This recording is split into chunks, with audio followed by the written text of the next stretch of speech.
Right folks, here we are back again on my kitchen table. We're making shotgun slugs again.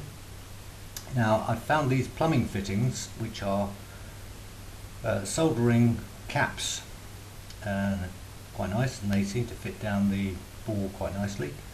You can actually fill them with your lead. The lead pellets that you've taken out your shell, boil it all down and they drop in there quite nicely. The trouble with soldering ones is you've got to trim down the wadding a bit to make it to fit. It seems to work quite well. That in there. You can also reduce the capacity a little bit by putting in a little piece of 15mm copper, and then you can fill it with lead, and there's a bit of wax on the top of that as well, and that drops in quite nicely. This one, interesting, is filled with Mazak, which is die-cast aluminium. That works fairly well. You've got to heat it up a bit more, but it's a bit lighter for the size. That's an end feed coupler, which I'm thinking about doing something with, because that will go in there as well. This I've taken a piece of 15mm copper and an olive to make it a bit longer. You can see what we can do with that.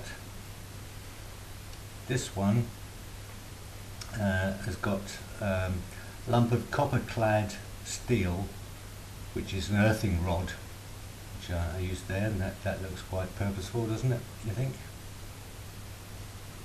Now to get round this bulge, these are end feed end caps, 15mm end caps, and they drop into the cartridge without any modification at all. This particular one is a reducer from 15 down to 10. Now that looks quite serious. I think we could fill that with lead shot and melt it up and do something quite nice. Let's see how that goes. What do you think? So that's copper 15mm end cap. Go in there. Looks pretty good to me. You have that thing fired at you, you wouldn't survive very much. Okay. Let's see how things go on the range.